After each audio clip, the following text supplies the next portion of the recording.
Welcome back, everybody. Time for Mad versus Heretics, and we're going to cover the picks and bans on the desk here, and we're going to dive into it as soon as we can, which should be very, very soon. So Treatz, set us up a little bit for this pick and ban, because you specifically wanted to cover this one on the desk. Why is that? I think both these teams are very interesting to look at draft. I think especially for Mad, as we mentioned on day one as well, I think the champions for Nisqy really dictate how Mad Lions play. And as for Heretics, Jankos has been a main carry, so let's see and go into the draft.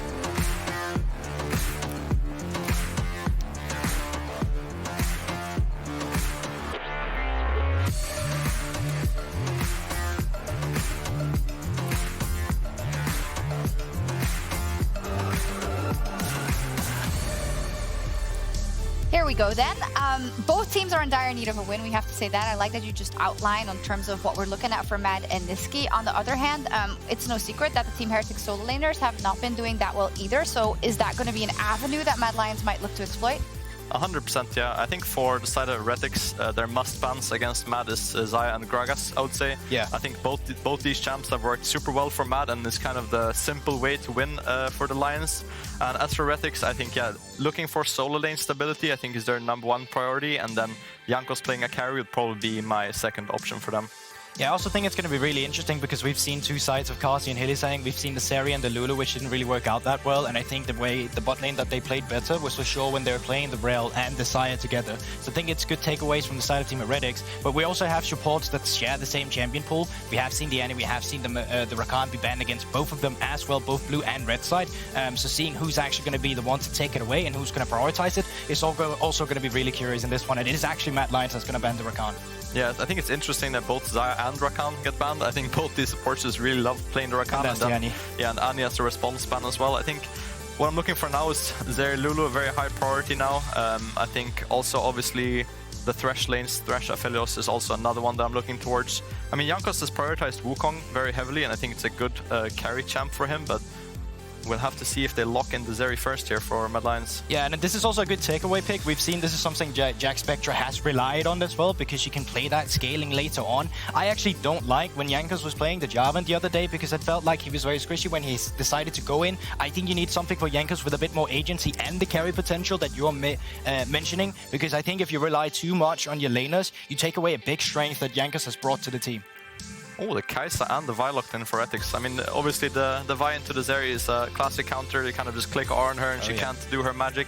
And Kai'Sa, that tells me as well that Mersa wants to play an all-in support on 3. I expect Hylissang to still play the Lulu here. Maybe he feels fancy and can drop support and play something like Braum later. But I would assume that he looks for the Lulu here, and they probably just pick up jungle for Elyoya.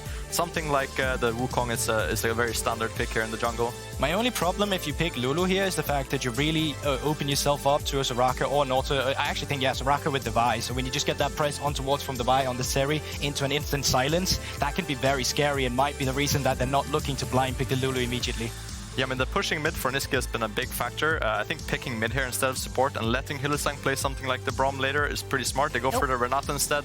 They know that Mersa wants to play engage, so they just lock in the Renata saying, okay, do you want to play the Nautilus? Bring it.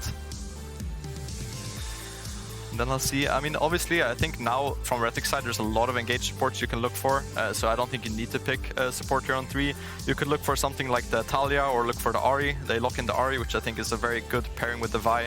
And now for the bans on the side of Heretics, I would assume that they're looking at Chasy mostly here. Maybe they're looking at something like the Jax. I think can be really scary from the side of Mad Lions and counters Evi's champ pool pretty well as well. Yeah, even something like the Jace was something we saw Chasy play in playoffs. He was quite scary on as well. They're actually going to look towards the mid laners here, which is quite curious. But I also think from Mad Lions, you said engage support. I think that Nautilus has to go on the bench.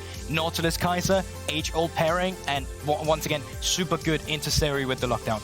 Yeah, I think it's interesting now to see what Mersa will play. There's not many supports that are kind of good at engaging and disengaging, like the Rakan, for example. So if Mersa wants to send it with something like Rel, then obviously Hylissang will get a lot of value from his Renata. And the Silence is also banned away from Heretics. So basically just leaving every top lane open here from the side of Mad Lions. Chasy can get the pick of the litter.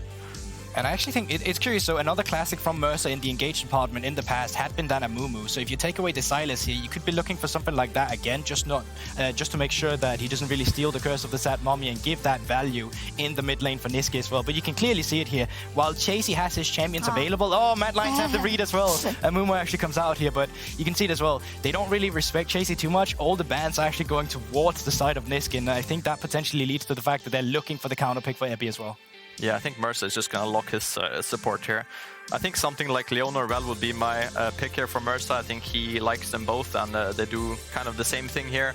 Both are going to go in, both are going to look to lock down the Zeri. I think Leona is not a super great counter into Zeri, because she can run the cleanse. But with the Vi and the Kai'Sa, it's a bit easier to just kind of dive in there together. So now I'm looking for the side of Mad Lions. I think Nisqy can play a lot of absorption champs here. He can play something like the TF. Obviously, Chase is good on a Cassante. I kind of would like something like a Swain if Nisqy plays it here. He hasn't been winning too much on his special cooking champions, so to say. But I would really like something like a Swain that can kind of absorb the pressure of Heretics now. Maybe Lissandra is also another champ like that can kind of let Heretics dive in and prosper. Yeah. I think it's just the fact that you realize the team of Heretics has a full dive comp, so you want something that scales really well into that as well, like the Swain with a lot of extended damage. Cassiopeia does well as well, you kite back, and obviously super good into Ahri as well in terms of taking control and having that miasma. I also think the Renata is actually super nice. If you ever catch Mersa with his Q active and the ultimate comes down, well, he will just stun his allies. So I think Mad Lions right now is super happy with the kind of disengage and kite back composition they have. Yeah, and Heretics, I think the Gwen makes kind of sense, but it's also hard to play into the Zeri, I think, in the later stages. So it's a good 1v1 matchup into the Cassante, but it will struggle later. So we have Mad Lions kind of with an absorption comp and Heretics with a snowball and dive comp, which is not something I would expect before the draft. So I think it's really interesting to see how both these teams adapted in the draft. Yeah, it is. Talk to me a little bit more about that top lane. We said the solo laners for Heretics not been having the best time. I think Evie has definitely been, unfortunately, an example of that. So do you think this is okay, I want to do good in lane, and then the team comp will back me up as we get later? Yeah, it's kind of a good 1v1 matchup that scales really well on the side lane. It's not a matchup that you hard win in early game. You kind of go even, and then when you get your Rift Maker, you kind of start taking over in the 1v1. So maybe they're looking to give Evie some more resources in his 1v1 and make sure that he's comfortable there. It will be exciting to see if it works out for them. Yeah, I will also say, though, when we finally get to the objectives, I think it's very important that Team Heretics, you know, it has their eyes on the balls and are looking for some picks before the objectives really start in itself. It's super nice to have that Vi and Ahri if you can lock anyone down before the Renata ultimate becomes a thing. But if Mad Lions has first prior on these objectives, gets to absorb and kite back, it's going to be really difficult for them to play. Yeah, and I think Heretics has really struggled being the first team to engage and kind of go ham into the fight. So with this comp, they really need to be ready to send it and ready to go forward in the fight, and they have to be really fast at making these decisions. No Urgot, though, for Evie. Unfortunately. We'll see, indeed. We saw it there, 2-4 for the Mad Lions, and only one win on the board for Heretics, who, with the second half of the regular season here in play, they need to get a win. Let's see who gets it.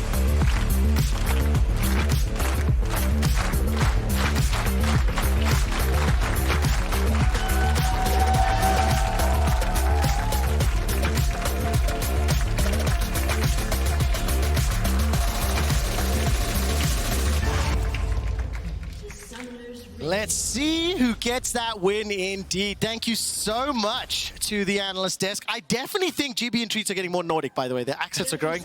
And yay, another Zeri game. Yeah, I mean she's below 30%. But look, if you actually want to see a really good Zeri, you should actually check out the LPL TikTok. It's actually banger. When you see like EDG leave, when you see Ruler playing that champion, that's where you get to see top tier Zeri plays. Actually class. I want to see top tier Zeri gameplay today from Carzzy.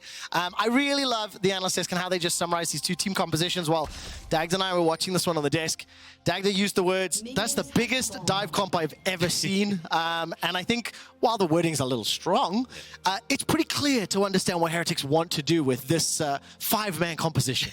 Yeah, especially with the amount of the game you just play around, both mid and bot, it's kind of absurd. Even Mersa maybe looking to dive in nice and early here, but will be spotted. Well, listen, Mersa diving in nice and early. This is his most played champion. Of the 120 games on his docket, 20 of them have been on Leona. Unfortunately, only 40% of those are wins. So Mersa definitely going to be looking to find some more success. I do like to look at champion win-loss, and I think for Ruby specifically, his third most played champion is this Ahri. Of all the champions he's played ever with more than 3 games, this one's got the highest win rate. It's a 90% win ratio. The reason I'm going to focus on the Ahri specifically and look at Ruby is Ahri's this year have not been the most impressive in EU. This is a big trade between these two top laners. So I want to see Ahri, I want to see Abby making an impact, especially when you look at some of the tools, trying to get around that Cassio, try to get the disengage tools from Renata. Like, it's going to be a little bit difficult to use that ultimate to weave around fights. I think the big one is trying to get Jankos into this mid lane to set that up, because Carzzy already taking a little bit of damage, but if you can get Jankos into the mid lane to work with Ruby, you've got the charm, you've got the CC from Jankos, especially post 6 as well, set up for that double play, even try and burn a flash early here onto Nisqy, and then repeat gank, get control in mid, lend that into bot side and start to take over mid to bot. That is the game plan Heretics have to operate off of, because if they don't, it's just going to be mad lines, outscaling them, getting to a better part of where they're just able to play towards their team fight strength. I really, really like that expectation setting, because it means the onus of execution is on Heretics, but look, they've got the comp to do it. Chasy and Abby continue to trade heavily. Chasy steps forward, goes available to him, goes for Abby as well. Down to 110 hit points. I like the ooze from Berlin as the minion wave in the cannon is pushing forward. Elyoya's making his way up.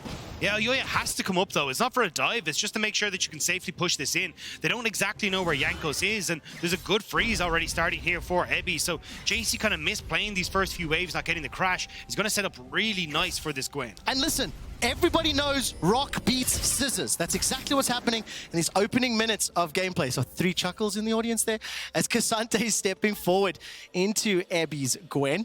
While that wave did crash, teleport immediately dropped from Chasy in the top lane. And I'll take this brief moment to once again exercise my Shoutcaster curse powers. There's 99 wins for Nisqy. That's where he is right now, okay? If he wins this game, it'll be 100. That is how maths works. That is how maths works. I have a little bit of deja vu because I think I said that yesterday, didn't I? Yeah, a little bit. And unfortunately, it never really got to a point where they could actually play. But I will say, this seems like a bit of an easier to execute composition for Mad Lions than we saw yesterday. We were kind of talking about, hey, they don't really have great engage tools. Feels like a lot of this is going to be chasing members down. This time, though, it's, okay, we could a ton of late game scaling. We've good engage with Elyoya, great disengage for a lot of the dive the Heretics are working off of. And if this stays in an even state, I do favor Mad Lions. So it is on Jankos to really get the ball rolling here. But if there's anyone that I believe in on Heretics, it is Jankos. Even though we haven't seen Heretics really been able to step up and get those wins, Jankos has looked spectacular on this team. So I really want to see him now try and have that big impact once more. And which lane is it going to be? You can see all 3 of them on your screen right now. I love this graphic. I don't get to see it enough, in my opinion. A lot of trading as Ruby's now pushing forward. We've got pretty much neutral state down bottom. Actually, it's Jackspektra and Mersa. They've got a big wave, as well as Abby pushing into Mad Lions. So defensively, yeah, small advantages until a lot of these waves are picked up. And I really like that point you were talking about for Nisqy. In terms of how this game will play out, his Petrifying Gaze, his Miasma is going to be put to the test because nearly every single champion on Heretics is going to run at least in his general direction. And he's going to look to try and use that anti-mobility, use the ultimate to his most, to the largest effect, but will be supported by Hylissang, who is also playing a champion that not necessarily synonymous with him. You know, you and I have had the pleasure of casting many Hylissang games this year, and I've said almost every time, I prefer him on an engaged support, but is incredibly successful on this. 11 or 12 games to his name. He's won, I think, 9 of them. So has definitely got the kit to deal with the entire Heretics composition. Yeah, it may not be engaged, but I think it definitely has enough tools that Hilly's going to feel comfortable. That ultimate is going to be key alongside Nisqy's ultimate to bring out a lot of these fights and make sure they're in a safe position. Jankos moving up towards his top side here, though. And of course, that bailout ability is going to be huge for that Cassio, for the Zeri. Jankos was the man, and we wanted to see Heretics stepping up and creating those opportunities. Level 4 for now.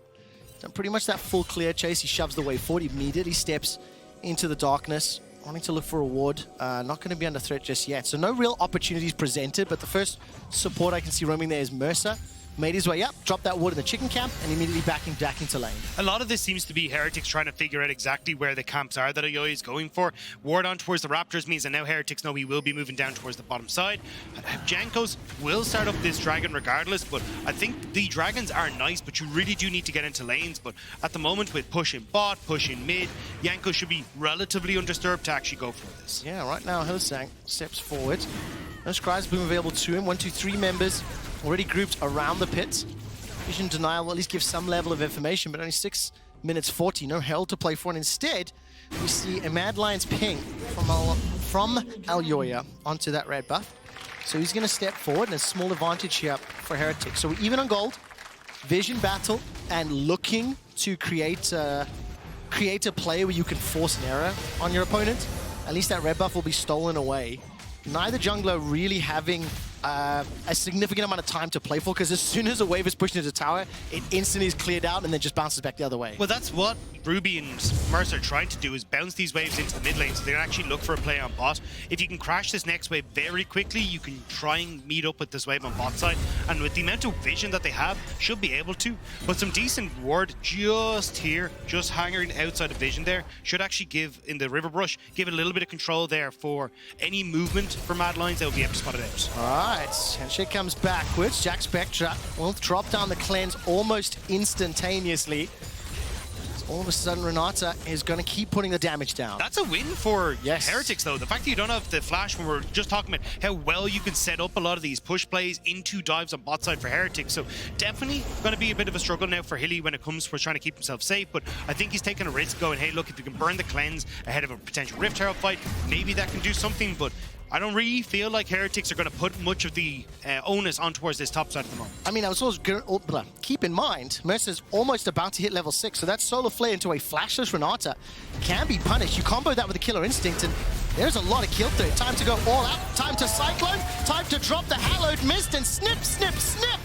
All of a sudden, Abby turns this one around. Ruby dashes forward, looking for the charm. Will be flashed away from Elyoya. While that's going on, Jankos ceases and desists, and he finds first blood. But Nisqy arrives in time to get one back.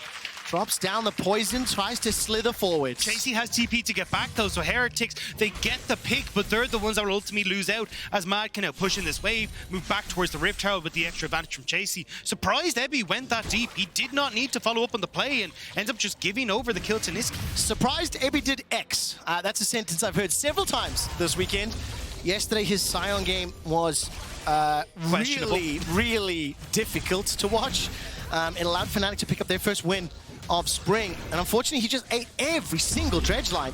Now on this Gwen, was even in lane until the fight plays out, but yeah, take a look at this.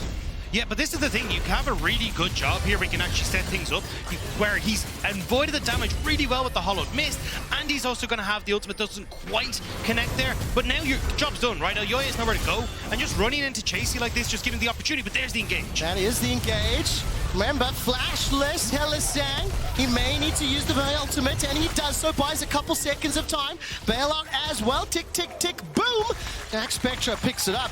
So just a quick update, that first blood was the latest of the Spring Split, and he's immediately bounced out with 2 quick kills. Nisqy getting one in the top lane, and the bottom lane Heretics punishing Hilly, who blew that flash earlier. Yeah, just a nice job there to capitalize on it. And again, we were kind of saying, look, Hilly, this isn't worth. You're the one that needs to keep the summoner spells available now. We'll get the push in bot side still, so we'll be waiting for a little bit more, but kills are important for Heretics, especially on this bot end. It really, really is. That first kill secured by Jankos on the Vi. Obviously making that gank play, or counter gank, I shall say, onto Ebby, who was engaged upon. The fact that Nisqy's picked up the single kill for Mad Lions is important, and it is Mad Lions with a minor 500 gold lead. A lot of it stemming, almost exclusively stemming from Chasy's Cassante in the top lane. Got the assist, got the CS advantage right now, Carzzy. The rest of Mad here may be able to drop the Herald, and they may be able to pick up a lot more. This might even kill the whole tower. Yeah, the extra armor maybe doesn't stack high enough. Yeah, it'll still be close though. Carzzy might actually just be able to stick around if he wants to finish it off, but not going to be the case. He will end up backing away. Still though, you can see a lot of responses from Mad Lions. Nisqy just moving away from the tower, making sure he's not vulnerable to any sort of ganks. So overall, really nice timing windows here for Mad Lions, keeping the game within touching distance. And again, as long as it's going even for Mad Lions, they're in the lead just compositionally, and also looking at how they can play for later stages. Yeah, remember that because Team Heretics need to keep initiating, need to keep diving forward, as long as cooldowns are going to be available for Mad Lions, they'll be able to anticipate sort of the moves of the playstyle once we move into these team fights and skirmishes. This is where we got to see just a great setup coming through. You end up spotting out where Hilly is. Mersa even on the ward, but doesn't really care. Immediately flashes over, gets the Zenith Blade, and I have completely lost Trevor, who's giggling away. Okay, is that next level bait? Yeah. That Hilly thinks he's not spot, like, I mean, you do get a little vision thing over your head that says it, so he definitely knew. Oh, I don't know. Part of me's mad at Hilly for not moving away, not trying to get out of range. But part of me is like, that was so cool for Mersa. I don't really know how I feel about it, but ultimately Hilly dies. Which is a sentence you do say fairly often when casting it. Mad Lions, however, not necessarily too bothered by it. They are still in a small advantage, and Mad Lions with a 4-man stack. They've started off Dragon 2. That's going to be the engage forward. Solar Flare comes out. The Ocean Dragon has reset. Jackspektra's got that killer instinct. The Zenith Blade goes wide. Hostile takeover catches at least one. Cease desist order is issued. Nisqy gets himself a double, and Slytherin takes the lead.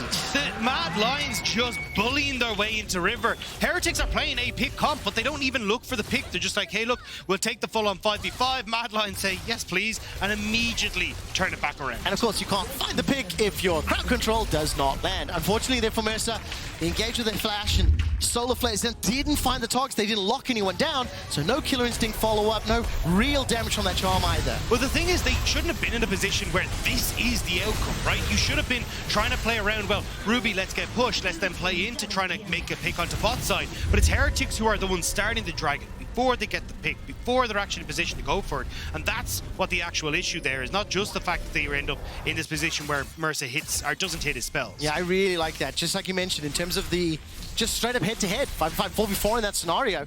Advantages to Mad Lions, so they're going to take full advantage. They get the Dragon, they extend that gold lead further. All 3 kills secured by Nisqy's Cassio.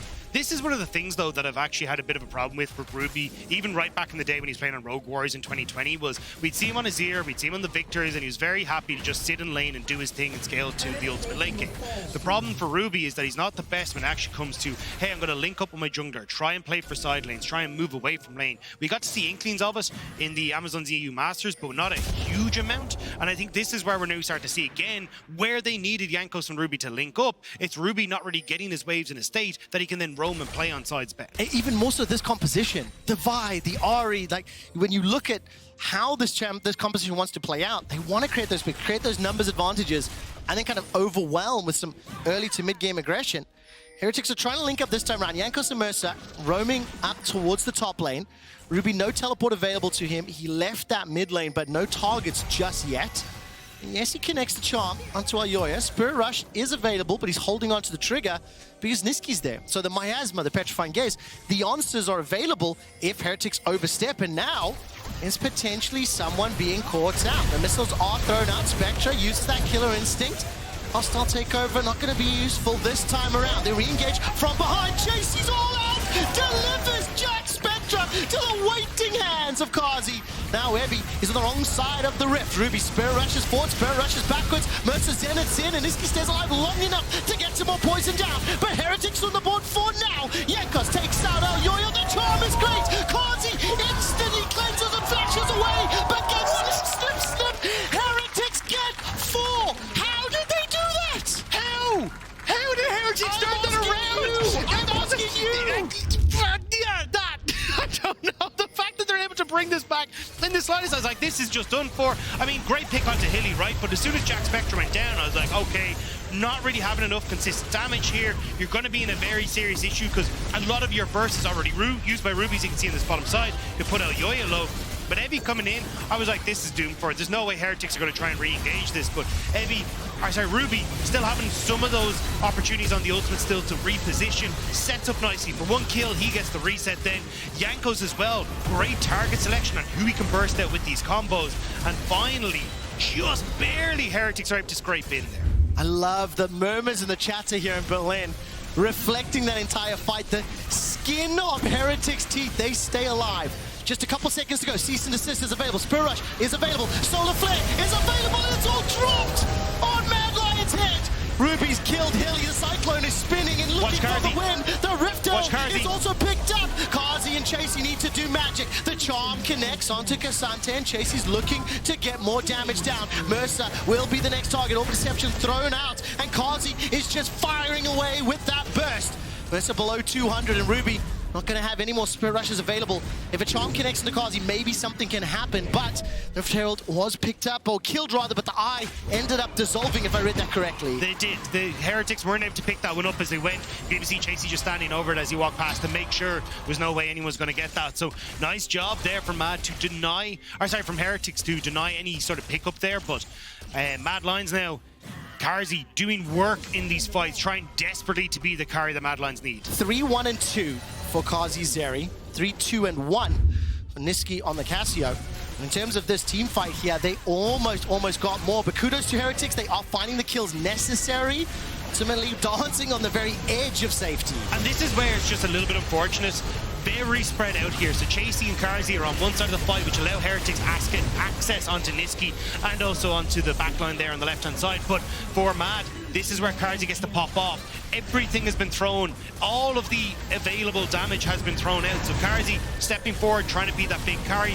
The fact you don't have the Kai'Sa here means there's no real consistent damage, which is why with the Immortal Shield Bow still fully stacked, they're happy to try and make that one work. Well, the eye is going to get popped there, and while all the recalls are happening, second dragon secured by Heretics. We've had 16 kills in 17 minutes. This is such a low blow, so please forgive me and I apologize in advance. But in the previous game that we just saw, SK defeated XL, only securing 6 kills. That is the second lowest amount of kills in a game ever in the history of LEC against XL. The first, the lowest number of kills was 4, also against XL in 2019. Just as an aside, they went 0-4 then, they went 0-6 today, and we've had 16 kills in 18 minutes. So thank you, Heretics and Mad Lions. But for Heretics, if they want to make these kills count, they actually need more of those skirmishes, because if they remain even for the next 5 or 10 minutes, you start to get nervous for them, you start to feel Mad Lions' composition is going to start hitting its strides. Definitely. The nice part is at least that they did manage to pick up that second dragon, so that does give them a little bit of time where they can actually play, oh, okay, let's drop a dragon, play for Baron Vision, try and set up where we can find these picks, or even just play for side lanes where we can pick off whoever is left there. So I think this is where it is going to be a big challenge for Heretics, because we've been talking a lot recently about how Heretics mid-game to late game is where they're weakest, and this is going to be their biggest challenge in this game. And of course, that also means we need to keep track of those summoner spells, right? Because in order for Heretics to pull off those fights, to look for the targets, you ideally want to have Nisqy be flashless or no cleanse on Carzzy. Those tools are going to be gigantic. Similarly, if Hyli's still alive, the hostile takeover can do a whole lot. I'm looking at the minimap. There's 2 towers secured in favor of Mad Lions, and I can't quite see the next move yet. They're just pushing the vision. It's 3 minutes to go until the next dragon. Yeah, the thing is, though, if you're looking at Heretics, what they really need to do is make sure they can get push in here to then match a push down onto the side lane or either up towards that top side as well. But if you're looking at the moment, it's very difficult to do so. Mad Lions are grouping up as this big core unit in the mid lane to make sure that you're not able to get that initial push in the mid and then try and play off towards those sides. Even the fact that we had Nisqy fully pushing in that top side is desyncing these lanes and making it very tough at the moment for Heretics to find that space to either get the vision they need or just blow everything they have on those side lanes. And there's also 2 teleports on the side of Mad Lions. Abby's got his up, Ruby doesn't. So while we continue to play this one out, the standings are going to be on your screen in just a moment. Heretics sitting on 1-4, Mad Lions 2-3. The fact that XL just lost that game, they're at 2-4, meaning that race to avoid 9th and 10th. Race to avoid being eliminated from the regular season and not advancing to the group stage is absolutely spicing up. I know I personally overuse this a lot, but literally every game really does count. And for Heretics, when you do look at the remaining schedule, they've got a couple of teams around them. You know, SK, Vitality, Sjokz, all those teams. Vitality, the top of the table squad, that would be a huge surprise if they could pick it up.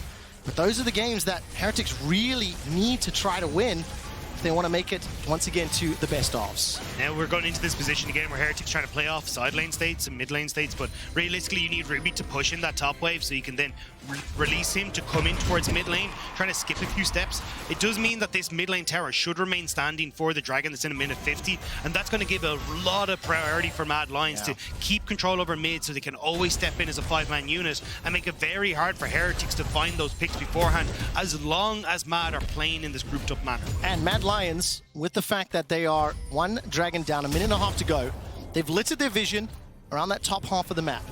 If Heretics start to make the play for that 3rd Mountain Drake, they are going to be in a position where they want to try ensure that they don't concede those flashes, don't concede any kills before the Dragon happens. We've seen how the 5v5s can go the way of Mad Lions, at least in the first couple of fights. Whereas for Heretics, 70 seconds, they're going to back. Quick Blade secured there to back up the Kraken Slayer. 2 items for Ruby there as Jankos is making his way towards his second. So as far as like combat power, relatively even footing across the board. Yeah, and again, I think it comes down to more the map state, where if Mad Lions do just set up, it's even on items, but just the disparity for composition for Mad Lions is super strong. And I think it's a bit of a mistake here from Ruby. He needed to catch that top wave initially to capture the push against Nisqy, so that then you could still play for positioning on towards the Dragon and bot side. But now with that full wave pushed in, you get the TP back from Nisqy to keep himself in check in mid. 5-man stack for Mad. And at this stage, Heretics, you just forget about Dragon. Try and look for controlling vision around Baron, maybe looking for the tier 2 and top if you can manage, but Mersa, Mad Lions, they're actually going to start this fight here. Mersa's forced to flash defensively. The engage from Elyoya, secondary Cyclone. That's going to be Elyoya taken down though. Mad Lions, how far have they chasing? Carzzy is dropped by Jankos, and Nisqy's in amongst the Heretics. Hostile takeover, buys a couple seconds, and so does the bailout. Nisqy's trying to throw out the Twin Fangs, and the Twin Fangs, they chased too far. They were too hungry, and the Pride got beaten. They gave Heretics the pick. Heretics were just walking away. They're like, look, we don't have this. It's going to be fine. Mad Lions can take Dragon. They can then look for mid-tower. But because they overextend, Mad Lions fall. And Heretics, just like that, get the Baron. No, uncoached. But that's so unfortunate for the Mad Lions. But they put themselves in the situation. I have no idea.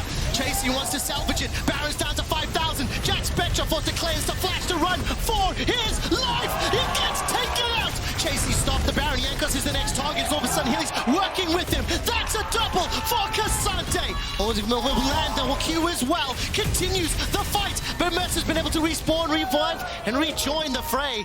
Man, the Baron has been stopped, but at the cost of multiple lives. Chasy, though, that was a hero play and a half. Managing to get the kill onto Jackspektra and keep the follow-up. And now Mad, they're the ones sitting here. They're 4 strong, and they're thinking of going for the Baron.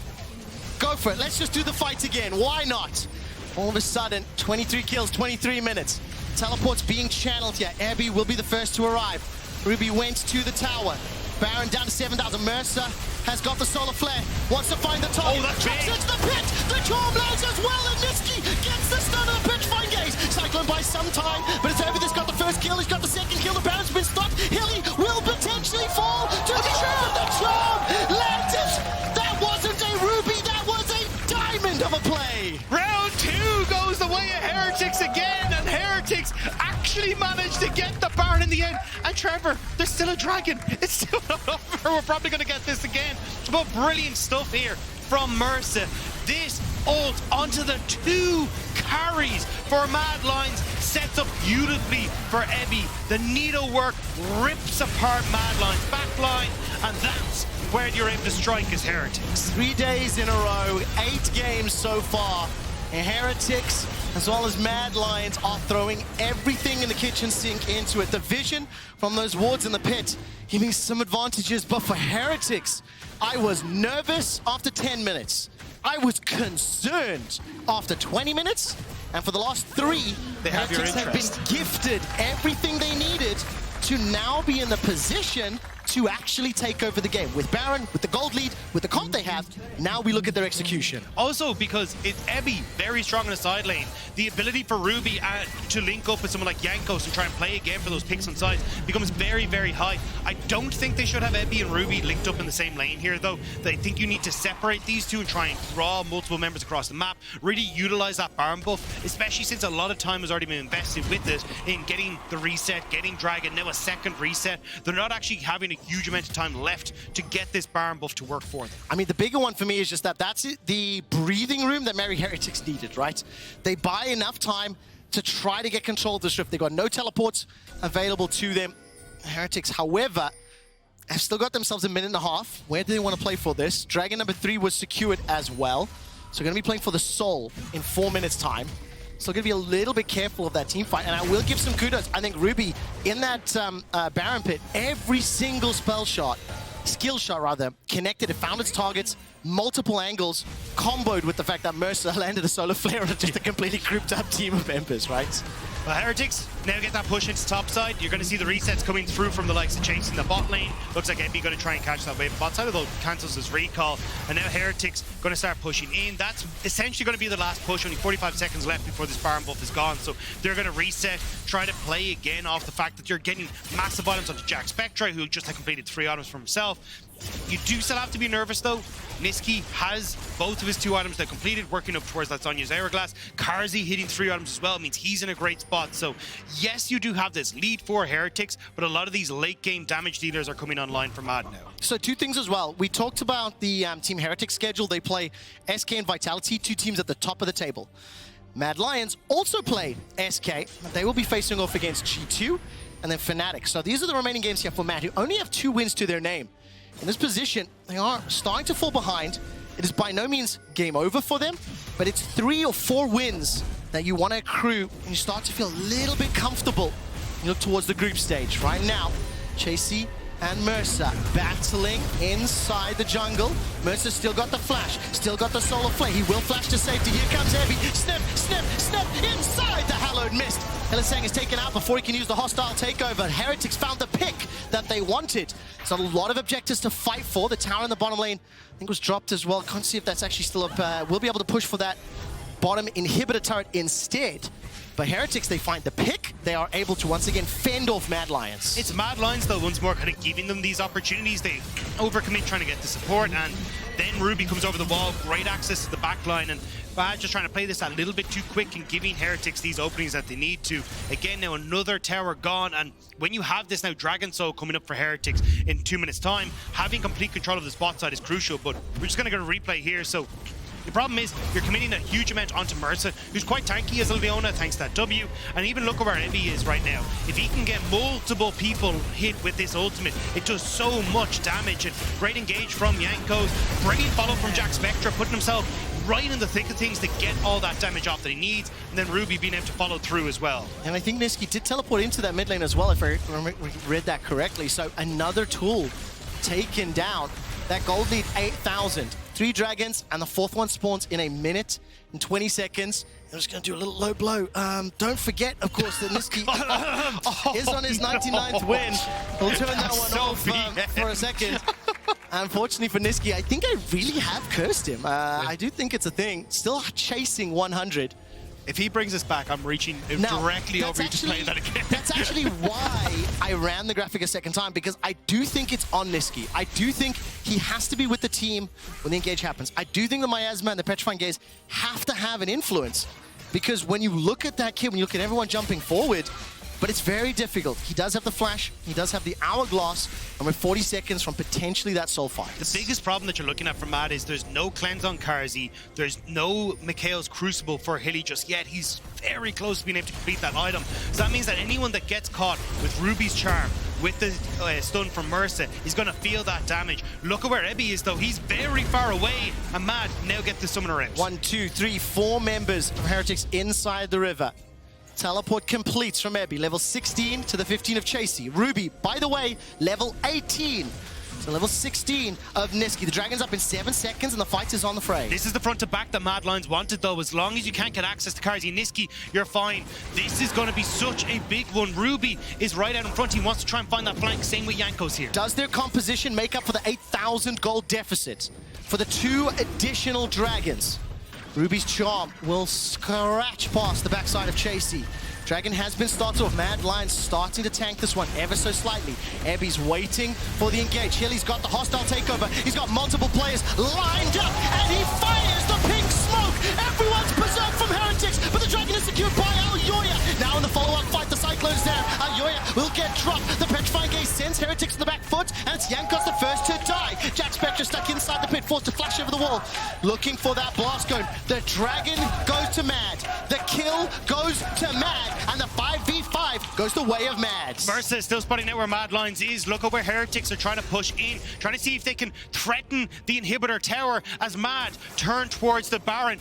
Ebi uses TP to get to Dragon. This is a 3v5 right now. All right, Ebi's going to be in the bottom lane. Ruby's going to rejoin from the mid lane. Hylissang picking up those fruit. The inhibitor tower will fall. Baron's down to 4,000. Baron's down to 2,000. Ruby stepping forward. The charm connects onto Nisqy. Mercer's got the Zenith played. Won't be able to interrupt the recall. The inhibitor has been taken down. And Mercer's buying some time. He's taken the target of Elyoya. They've managed to kill Nisqy. They've managed to kill Elyoya. And now all of a sudden the recall will complete. Chasy gets out alive. 1, 2, 3 members alive with Baron buff. But supers are in the bottom lane. And now you got to worry about more push coming through as well. You're going to have that push coming through on top side. 30 to 40 seconds though means that you won't be able to get any more of these towers, but at least you're getting something back here for Heretics and that pressure on the bottom side. Now we are drawn into the chaos of a open map. Baron for some members of Mad. Supers on the side of Heretics. It is still sole point for Heretics too. I think the crucial part is though, Mad winning this fight. We talked about how they wanted that front to back.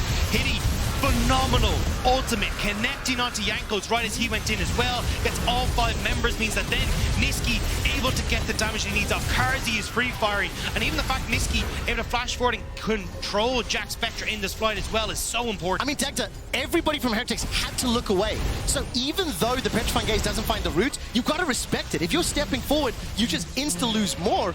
In the follow-up fight though, keep your eyes on it. Great job, observers. This is where it becomes so difficult though, because you use everything in the kitchen sink in the bot side fight. You're now in a really difficult position where you need people to back. Mersa doing a good job of stunning up Nisqy. Jackspektra hadn't used that ultimate in the previous fight, had actually flashed over the wall to get away. So it does mean Jackspektra gets some kills back in his favor, but unable to stop those last few resets was so crucial there. Exceptional positioning from Hylissang in that dragon fight. I mean, a 5-man hostile takeover, and that instantly just pushed everything in favor of Mad Lions. Yes, they were still down a significant amount of gold. Right now, multiple members of Mad stepping forward. Takeover will berserk just Mersa, but there wasn't any real follow-up there. Ebby's still pushing in that top lane solo, so there's a small numbers advantage for now in this middle lane. And that's all that Heretics are trying to do, clear out this wave so Mad can't continue to push. Well, Ebby going to get another inhibitor. They're just trying to play bait, keep Mad Lions interested so Ebby can do his job. Can Ebby get another one? 4 members starting to back away. Recall completes here for Nisqy. He does have that teleport available if needed. 4 members of Heretics still pushing forward. Ebby at risk of being caught out, but he will be able to escape. So he gets the tower, Dagda, and that gold lead starting to feel less and less relevant. Now I think it comes down to who is going to play this map better, and also potentially just this next dragon fight. We could have one more 5v5 that determines it all. The inhibitor should still be a threat though on that bottom side right as the dragon comes up. So as long as Ebby can continue to put pressure onto this top end, he does beat Chasy in the 1v1 at this stage. Then having the rest of Heretics push in mid, you fall back to dragon and make it impossible for Mad Lions to either force the 5v5 at the dragon because you've got full control, or you just look for the quick face check and see if you can catch them out as they're trying to rotate over towards that objective. So at the moment, a lot of the cards are in Heretics' hands. We'll have to see if they can finally find that moment to pick up the win. There is one small saving grace here for Heretics. If they don't get completely wiped in a fight, they've only conceded 3 towers. They're out of turret, so it will take Mad Lions a little longer. I recognize how silver lining that statement is, right?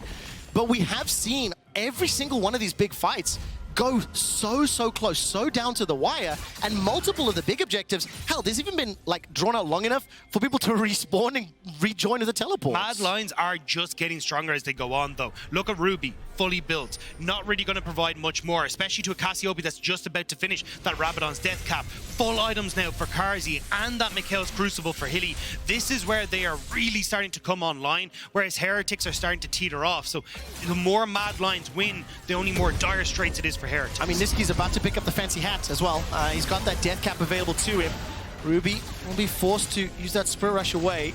That is a big cooldown, 10 seconds before the dragon.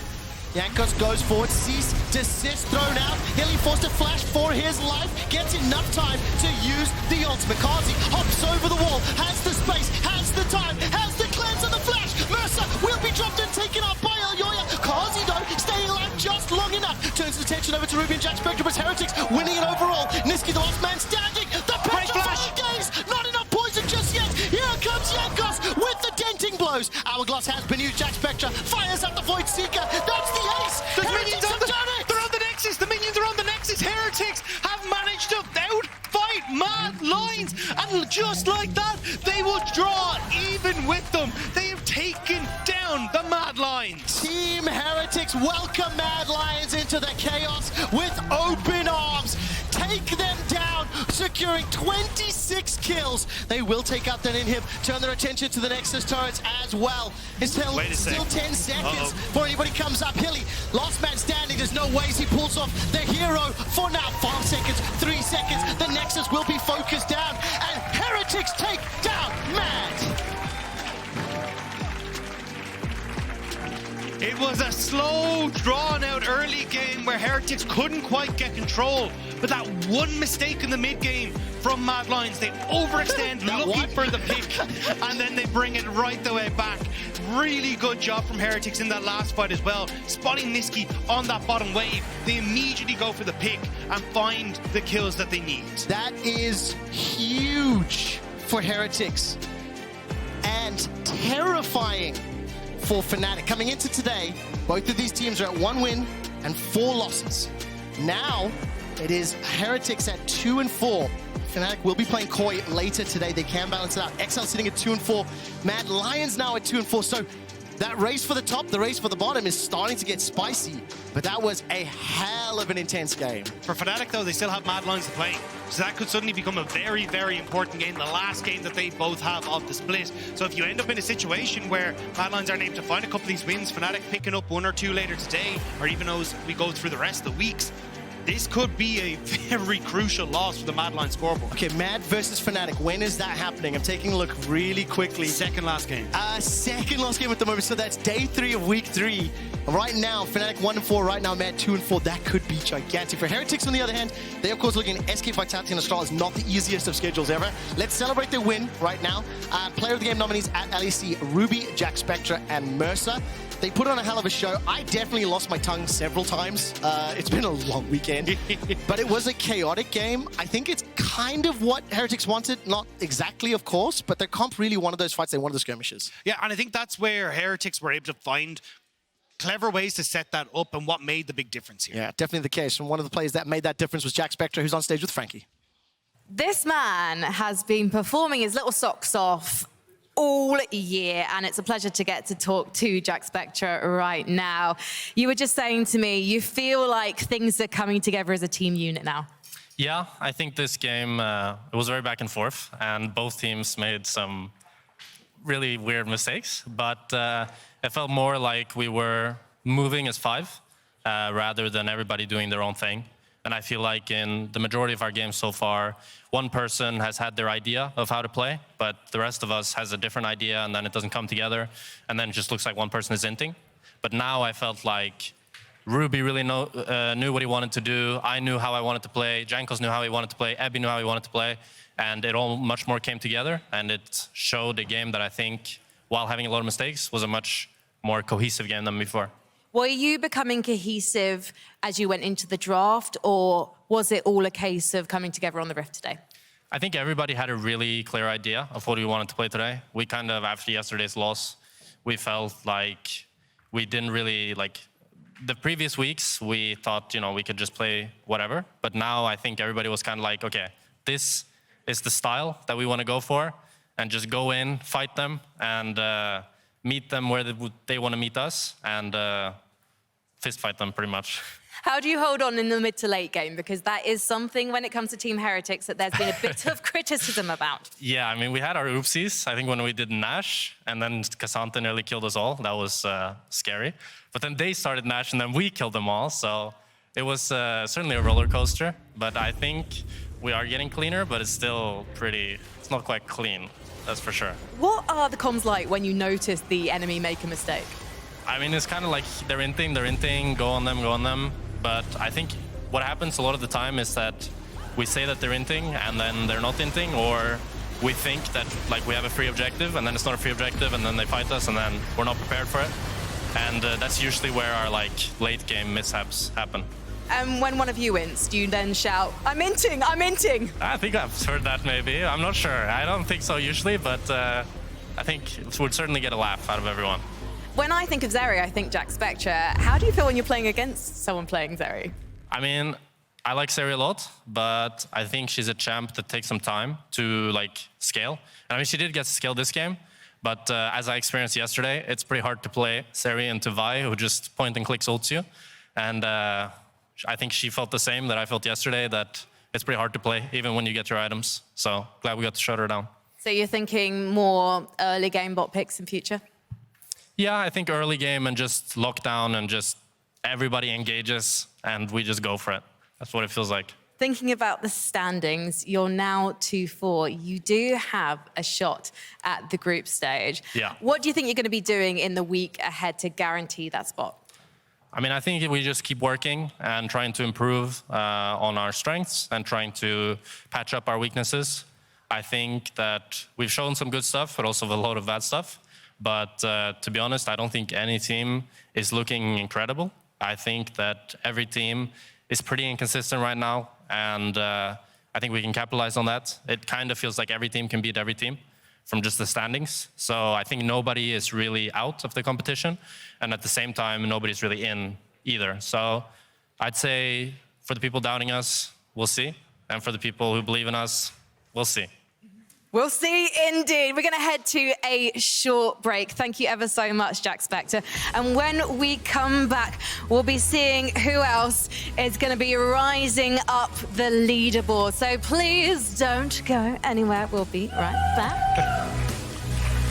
Now Emmy is on the wrong side of the rift. Ruby spirit rushes forward, spirit rushes backwards. Mersa Zenith's in, and Nisqy stays alive long enough to get some more poison down. But Heretics on the board for now. Jankos takes out Elyoya. The charm is great. Carzzy instantly cleanses and flashes away, but gets snip. Heretics get 4. How did they do that? How? How did Heretics turn that around? I'm asking you. Just look for Leona ulti and just check, no? Kill Cassiopeia. Really good. Get Renata W. Nice, can win. Zeri, look Zeri. Play slow. We can take over. Okay, Zeri flash. Oh, clean. Take over Nash, nice. That's nice.